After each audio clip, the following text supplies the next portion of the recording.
Move on to essay 510, which is initial audit engagements. So what is initial audit engagements? It is the audit of the opening balances. Okay.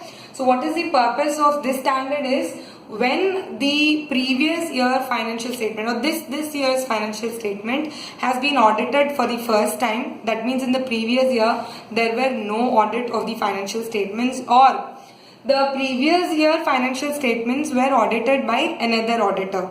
Then how do you check the opening balances? Because if it were audited by you, no need to check open. You have to check whether they brought it forward properly or not. But since you had checked the previous balances, if it is same brought forward correctly, then you need not carry on any other procedure, right? But if it is for the first time and if it was audited previously by another auditor, how will you check the opening balances? So what are the audit procedures? You must see that the accounting policies have been followed consistently. Whether they are following the policies consistently, whether correct balances of the various accounts have been correctly brought forward. Whether correct balances have been brought forward, what is the nature of the opening balance, what is the risk of misstatement in the current period. You can check the internal control and you can check what could be the risk of material misstatement, right?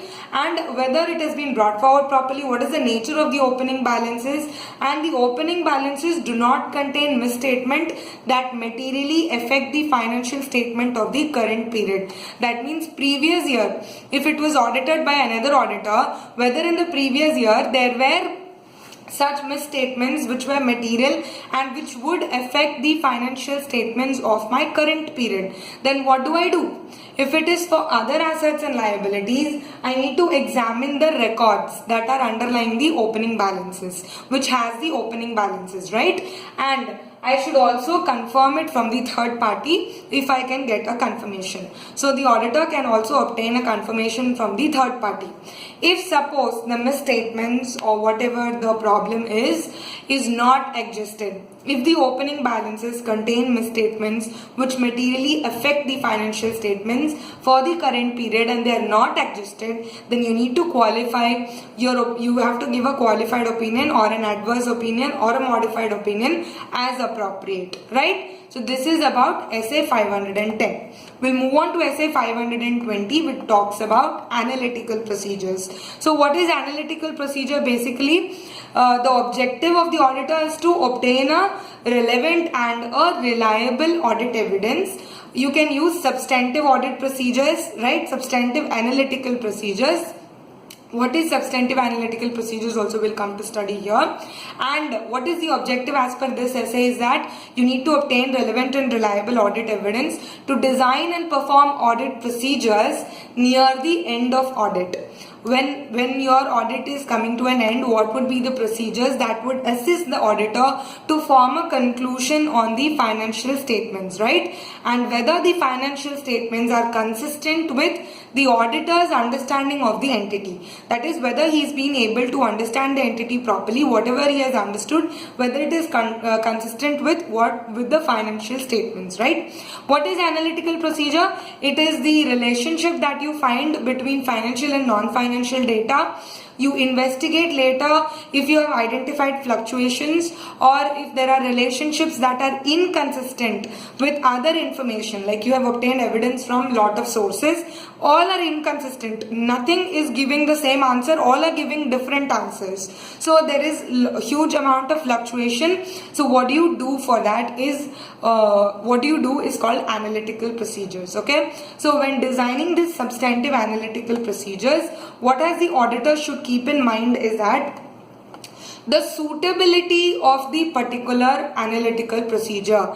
See, whatever procedure you're following, it is not suitable for all type of transactions, right? Only for a few, because few types of transactions you should combine inspection with reperformance or recalculation. For some you can do analytical procedures. For some you can observe and you can inquire with the management. So everything, all the transactions will not have the same kind of audit procedures. So you need to check what type of transaction and what this analytical procedure, which type of transaction it will suit with, right? And you need to evaluate the reliability of the data, how reliable it is when you collect the data for such and such recorded amounts, taking into account the source of the audit evidence and the nature of the audit evidence. I think you would have remembered till now because we have repeated this tons of times. Let me write down the notes now. A lot of summary is already done. We'll move through the notes. Analytical procedures, they include certain amount or certain things which are comparable information. What is comparable information? If you are able to compare the information with previous years or with similar industries, right? You are manufacturing certain types of chocolates and things like that. Now what happens, similar to you, what are the industries that are manufacturing the same thing? You can compare with them, where you stand, what is your position, how you are doing. So all that can be compared, and also what could be compared for the auditor's purpose. For this much of turnover, they are having this much of debtors, this much of creditors, this is the purchase level, why there is huge fluctuation in our entity. So you can inquire to that, right? So you can have, it includes comparable information like similar industry information, or you can compare it with your own financial statement for lot of years, right? Then anticipated results. You will have certain amount of results in your mind. You would have kept, like you suppose estimate the depreciation because it was so much in the previous year. It could be somewhere around this or this. That is, you create budget or you forecast some amount. If there is a difference with that budget or forecast, you'll inquire with the management as to why the difference has arisen. So it is expectations that you create, like the budgets or the forecast, right? This is what the analytical procedures include. There are two types of analytical procedures, which is test of details and substantive analytical procedures. What is test of details? You test every information in detail. You find the audit procedures like how we normally do. What is substantive analytical procedure? This will include ratio analysis and trend analysis, right? So these you can use either test of details or substantive analytical procedures, or a combination of both. This is totally on the discretion or the decision of the auditor, right?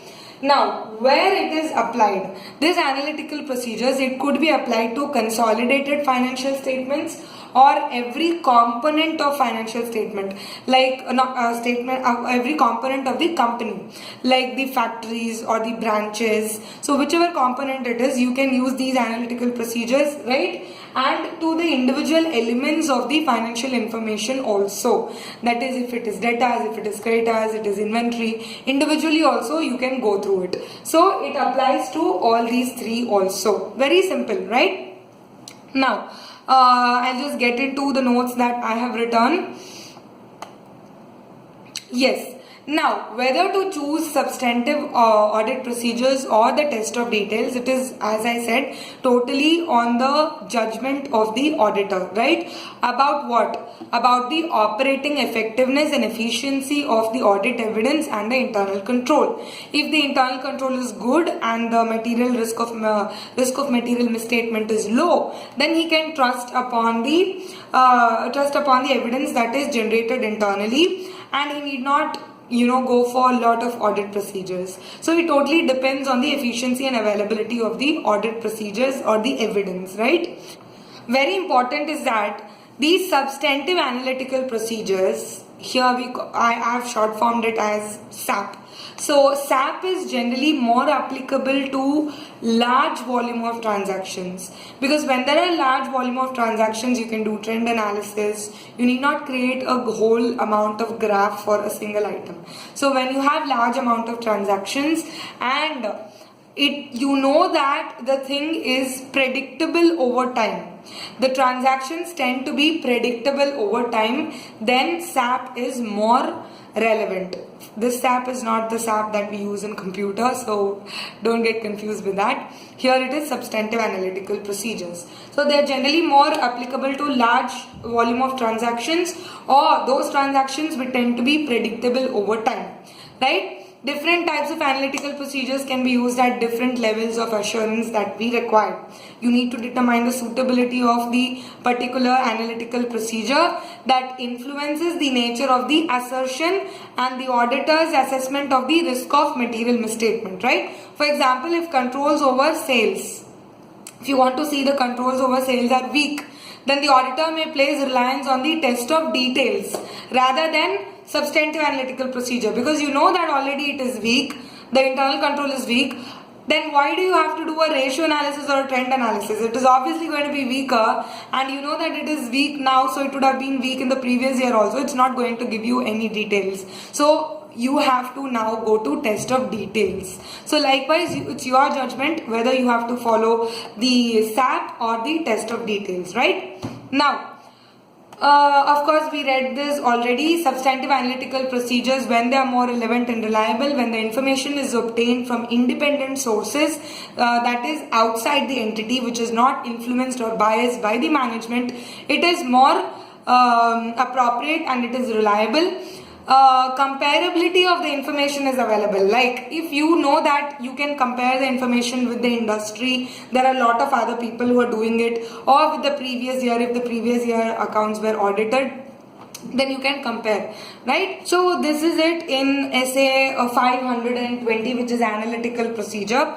We'll move on to the next essay, which is 530, which is on audit sampling. Just a quick summary.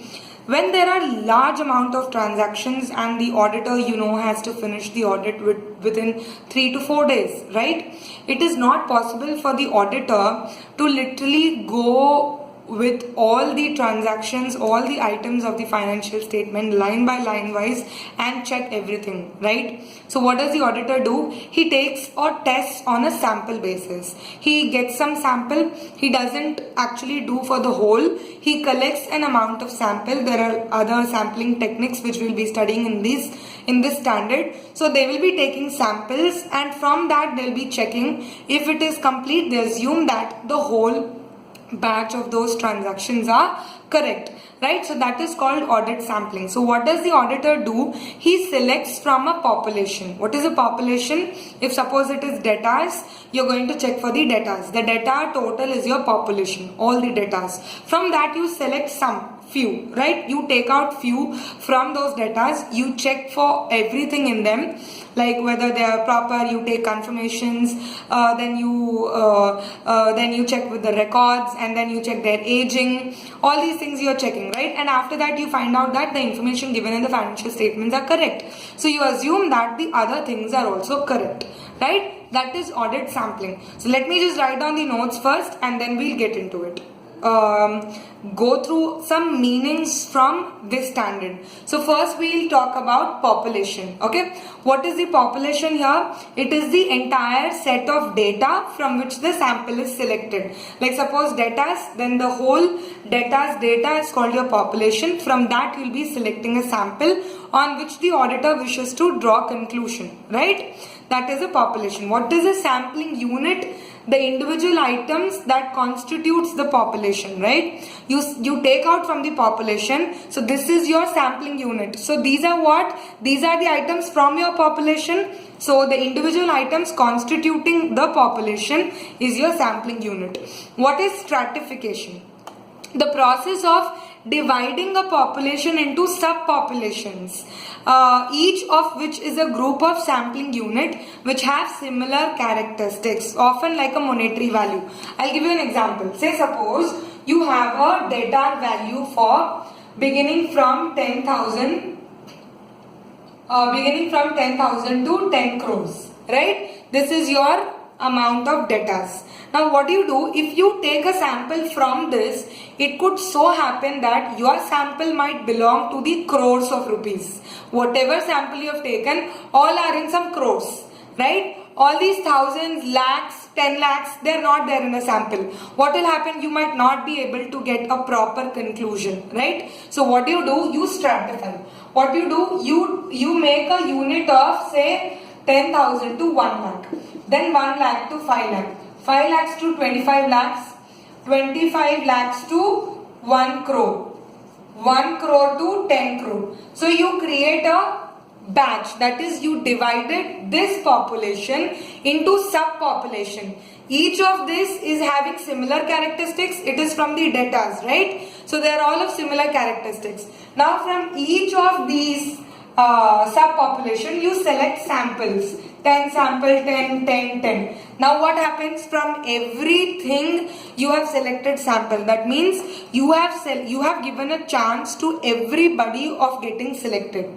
Right? That is sampling. Sampling should be done in such a way that every person gets the chance of being selected. It must not be biased. Now you can get a better conclusion on this, right?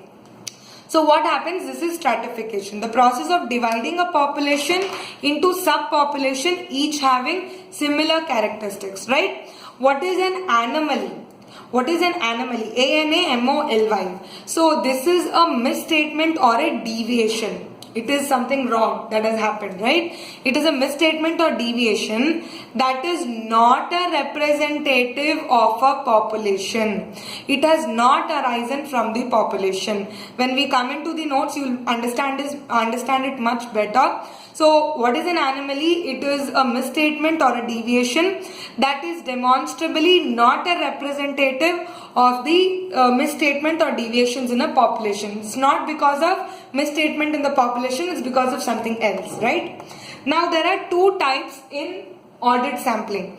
One is statistical sampling and one is non-statistical sampling, right? In statistical sampling, you have methods like simple random sampling and stratified random sampling. Okay, you have two techniques in this, that is simple random sampling and statistical random sampling. Also you can have cluster sampling technique. You can have a cluster sampling technique, CST, just giving a short form, or a monetary unit sampling technique.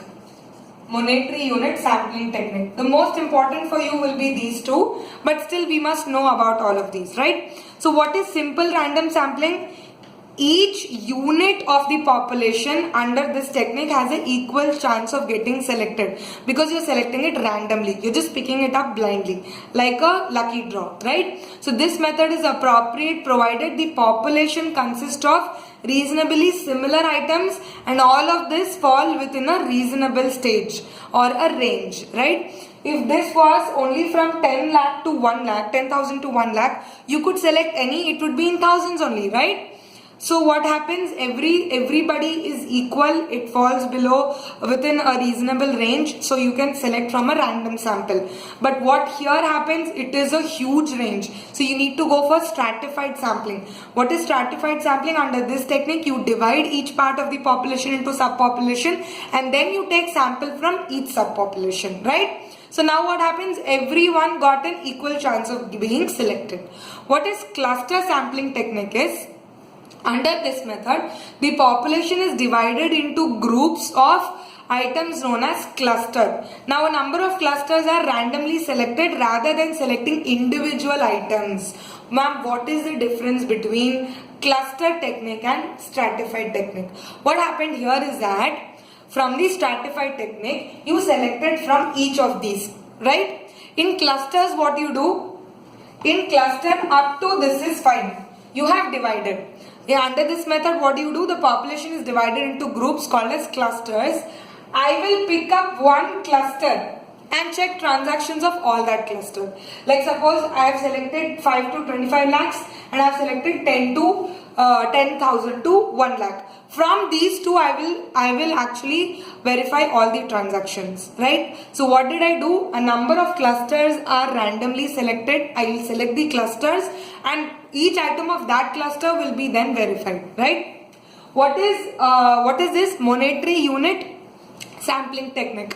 What about that? So it's a type of weighted selection. You give a weight to all of these and then whichever is of high monetary value, you will go through all the amounts of it. Which is of low monetary value, you can do the sampling technique. So monetary unit sampling technique is, it's a type of value weighted selection in which sample size selection and evaluation, it depends on the monetary amounts. If it is high value, you will go through all the accounts, all the amounts. If it is a low value, you can select select from it samples. Right? So all these we were discussing about statistical sampling. What is non-statistical sampling? Non-statistical sampling, one of the good methods is haphazard sampling technique. Non-statistical is haphazard sampling technique. What happens haphazard, as the name says, what do you do? The auditor selects the sample without following any structured method, right? There's no structured method. In an unstructured method, you just pick it up, but every item has an equal chance of being selected. Like in this, I have not stratified, I simply select. So as I told you before, it could be from 10 crores or crores of rupees, the thousands might be ignored. So it is a haphazard sampling, right? Or there is a block selection technique. Look into the meaning of audit sampling. What audit sampling is according to SA 530. So this is actually you apply the audit procedures to less than 100% of the items within a population of audit. So you are actually, what you're doing is you're applying your audit procedures to less than 100% of the population. Let's write it down completely first.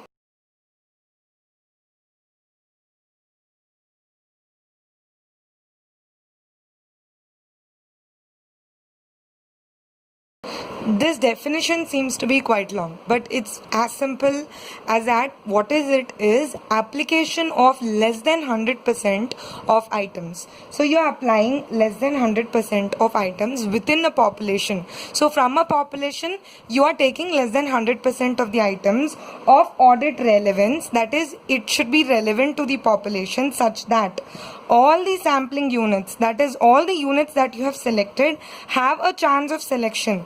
All the sampling units have a chance of selection in order to provide the auditor with a reasonable basis on which to draw conclusions about the entire population. Basically, what is the auditor's duty is he has to draw conclusions on, say, suppose you take debtors or creditors. So now he cannot check each and every debtors and creditors, but he has to form a conclusion on every debtor and every creditor, right? So what does he do? From this population, say debtors, he takes some sampling, right? So he takes less than 100% of items. So he takes some sample, he checks that so that he can draw conclusions on that basis on the whole of debtors. So that is it. Less than 100% of items within a population of relevance. It should be of relevance such that all the sampling units have a chance of selection. So here it must not be biased. I can pick up anything and every person has an equal chance of getting selected in order to provide the auditor with a reasonable basis on which he could draw conclusions about the entire population, right? Now this essay will apply when the auditor has decided to use the sampling, right, in performing the audit procedures. Now it deals with the auditor's use of statistical and non-statistical sampling. Sampling is of two types, statistical and non-statistical, which already we have discussed before. Now, what is the objective of the auditor?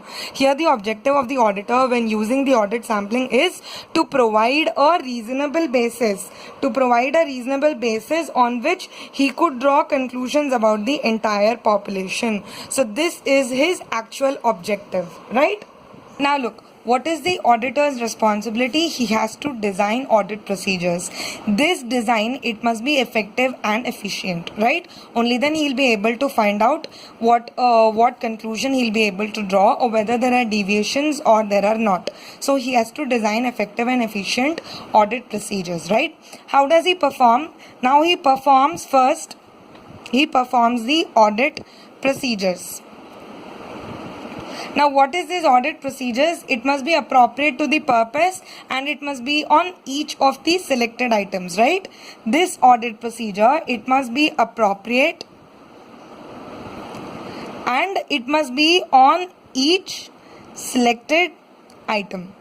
Nothing must go missed. Then you apply your audit procedures. You will apply your audit procedures, investigate. You will investigate the nature or causes of misstatement that is identified. Whatever misstatement you are identifying, you will investigate into it after you apply these audit procedures. Simple. Let's move ahead. Now let's move on to what an anomaly is. As I've already explained anomaly, we'll just get deeper into it. So an anomaly is a misstatement or a deviation, that is demonstrably not a representative of in a population. Alright, so what does this mean? Whatever misstatement or deviation you get, it is not a representative of the population. It doesn't represent what from the population you have taken. Like suppose, for example, when you make a cash payment, you have made a cash payment without approval at the time of earthquake. So when there was an earthquake, you made a cash payment without an approval, right? Now such mistake is not going to repeat, because the earthquake didn't happen again and again throughout the year, right? It happened and now you have to make a payment and it's important, so you did it without approval. Now that misstatement or deviation, it doesn't represent the population. Not all the cash payments from the population is done because of that reason, right? So that is called an anomaly. I hope you have understood.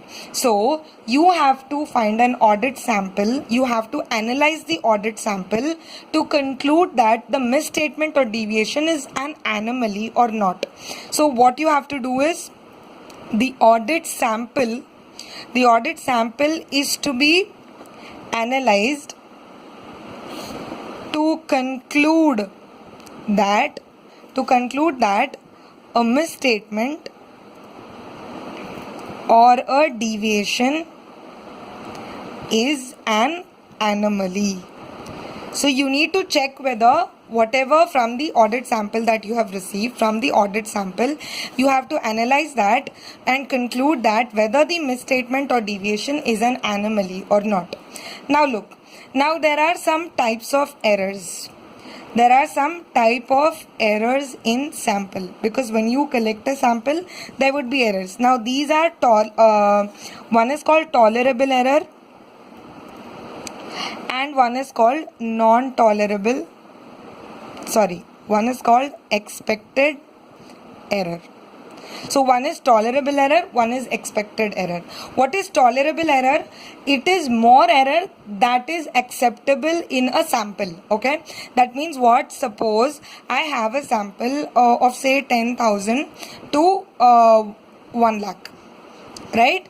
In this, now I have to select some sample, like I took 5 samples out of this, and then I'm trying to apply my audit procedures on this. Now what happened is that I know that if there is an error which comes around say 5% or 2% or say 1%, this is tolerable to me. That means if there is suppose an error that you couldn't take authorization because there was some reason, or maybe you have made payments above 5,000, you have to make payments with authorization, and above 5,000 you have to make with authorization. There was an amount for 5,010 rupees. For this you did not take authorization. Okay, so this is tolerable because it's just 10 rupees. It's okay if you don't get an authorization for it. Right? So that is a tolerable error. So it is acceptable in the sample. What is expected error? You cannot avoid it no matter how much ever care you take. So how much ever care you have taken, you cannot avoid certain mistakes, which is called as expected error. Okay. Now in tolerable error, you have two types. What is this? One is a tolerable misstatement and one is a tolerable rate of deviation. Now what is the difference between this? So a tolerable misstatement is a maximum monetary amount which is misstated and acceptable. So this relates to money.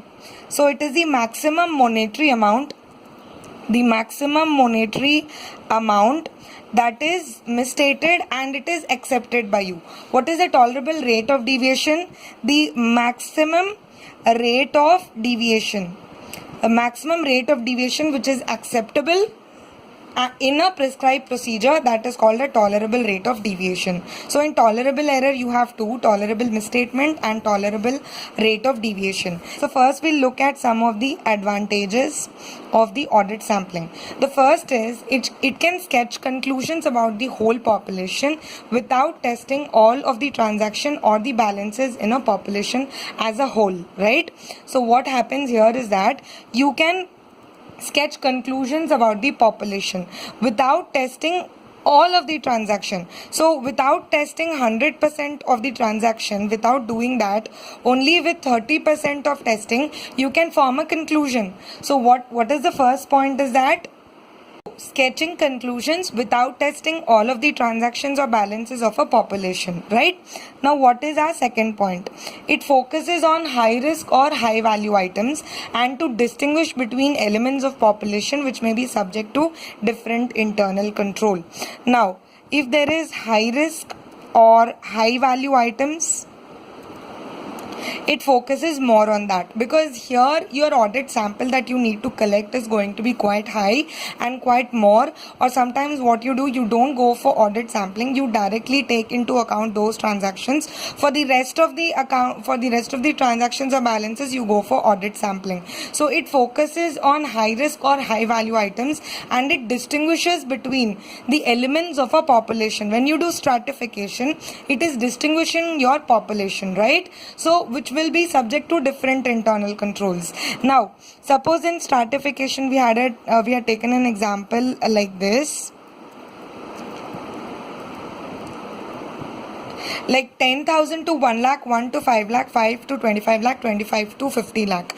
Now for these transactions, what did I do? I had taken samples from each of this, right? Now it could be that for these transactions the internal control would be different, like taking an authorization of manager.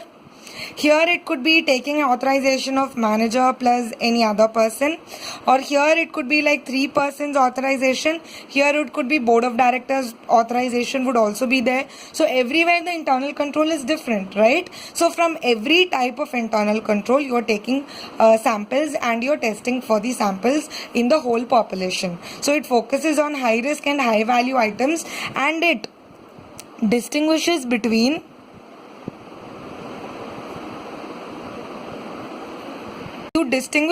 the elements of a population which may be subject to different internal controls, right? You're distinguishing between the elements in the population which will be subject to different internal control.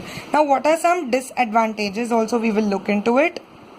Disadvantages of audit sampling. So what are the disadvantages? That the sample is not a representative of a population as a whole. What does it mean? That this sample that we have taken from the population, it does not represent the population as a whole. That means this could be different from what we have actually taken. That is, if we have taken a part, suppose from 1, 2, 3, 4, 5, 6, we have taken 4 items, and these 4 items are totally different from the other items in this population, right? So what could happen here? That this 4 is not a representative of this population. See, auditor will determine and accept the risk and carry out other procedures to compensate for it, but always this risk will remain, alright? And also the sample, that is the sampling, it relies on the use of judgment, because judgment of what? Of exceptions, materiality and drawing conclusions. Now this judgment is what? Exception is what I need to what I don't have to consider.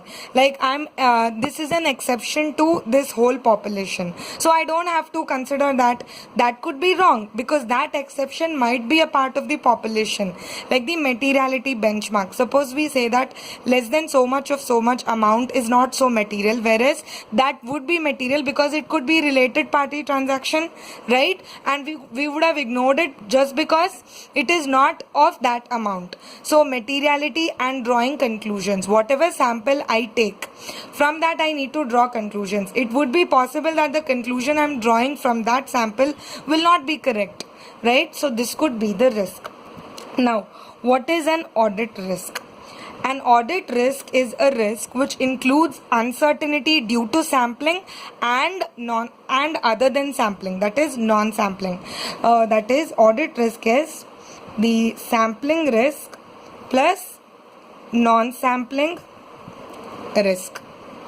What is this? Is that what is sampling risk? First we'll understand that. Okay, now sampling risk is, it arises from a possibility that when the test of controls or the substantive test, when the test of controls or the substantive test, when both of these is restricted to a sample, the auditor's conclusion may be different from the conclusion he would have reached if the test were applied in the same way to all items in the balance sheet.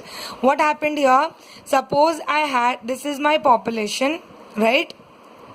I had taken few samples from this. Right, I had taken 3 samples from this population. Now the conclusion I will be doing on the basis of these 3 sample from the population would be different. Suppose I think from this that all this population is misstated, so I will give a misstated opinion. I will give an opinion that the financial statement is misstated, whereas when you actually check all of these transactions, it is not misstated, only the samples you have taken is misstated, and that is fine, that is tolerable. But if you see all of these, it is equally fine. Like suppose all these were correct, out of these 3 were only wrong, which we had taken, and because of that we are told that it is misstated. So what happens is that the conclusion that the auditor will draw, it may be different from the conclusion he would have drawn if he had applied the audit procedures on the whole population. So that is called the sampling risk, right? That is, a particular sample may contain more or less misstatement or deviations from the prescribed control as a whole. So this might include some monetary misstatements or deviations, but when you see as a whole, this would have been perfectly correct, right? Now the sampling risk can lead to 2 types of erroneous conclusions. What are these 2? What is erroneous? What is erroneous? It means incorrect, right? Incorrect conclusions. I hope you have understood. Now, what is the non-sampling risk? We'll get into this. The risk that the auditor reaches an erroneous conclusion for any reason not related to sampling.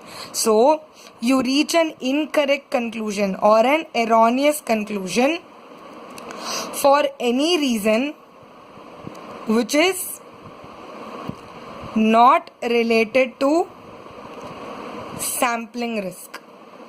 So I have reached an incorrect conclusion or an erroneous conclusion which is not related to the sampling risk is called the non-sampling risk. Alright. Now look, I will draw up a table for you which you can note it down. Quite important. You can also copy the table. Look, now erroneous conclusion can be of 2 types, right? Test of controls and material misstatement. This is, we'll take it as TOC and we'll take it as material misstatement MM. Okay, this table, right? Now I have stated here that the erroneous conclusions are of 2 types. One is the test of controls and one is material misstatement. Now see, when what could be the incorrect conclusion? When the test of control appears more effective than they actually are. That means the test of controls are not good, but they appear to be really good, right? What happens then? They appear to be good, whereas it is not actually good. Now that you have formed that it is good, you have formed a conclusion that it is good, you are giving an inappropriate opinion because you know that, you don't know that really it is bad, but because of the sample that you have selected, you think that it is effective, but it is not actually effective, right? So what happens? You're giving an inappropriate opinion. Similarly, when the material misstatement appear doesn't exist where it actually does.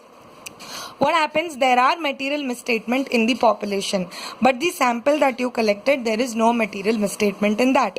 So you think that the material misstatement appears doesn't exist. So whatever the material misstatement was there, it doesn't exist, but actually material misstatements are there. So what because of the sample you thought that it is not there, and so it has led to an inappropriate opinion.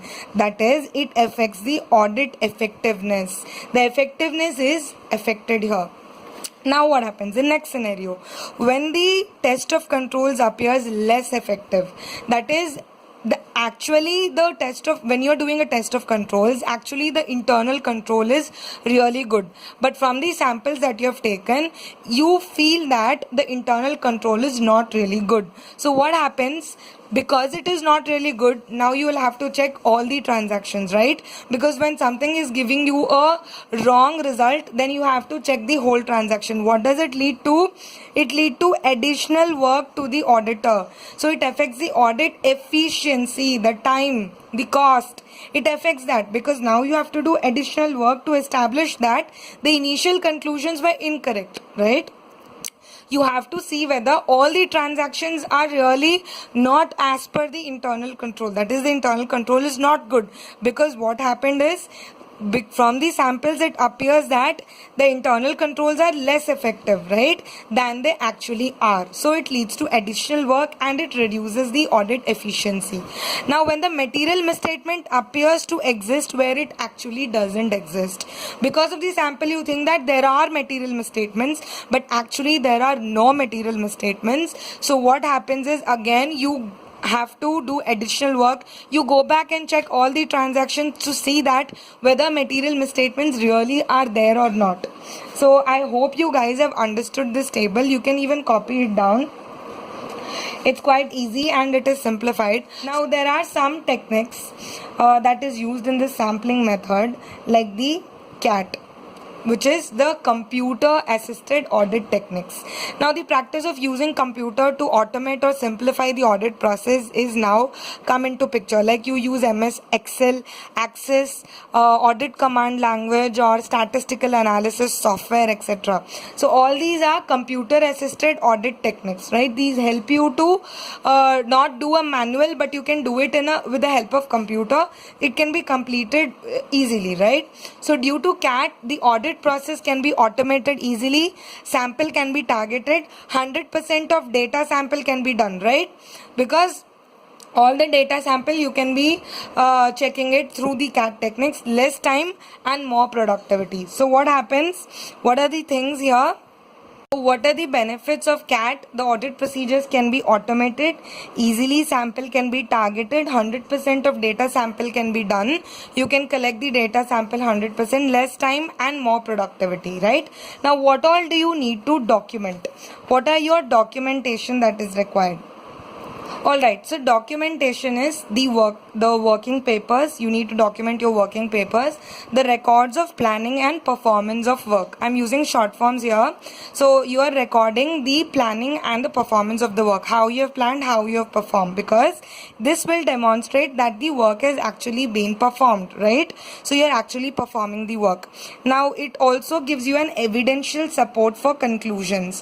Whatever conclusions you have drawn, it is giving you a support because you have documented all these things, and you can assess the quality and the compliance. So it helps you in assessing the quality and the compliance. Now let's draw a conclusion. See, the use of sampling, it is widely adopted in auditing because it offers the opportunity for the auditor to obtain a minimum amount of evidence which is sufficient and appropriate, right?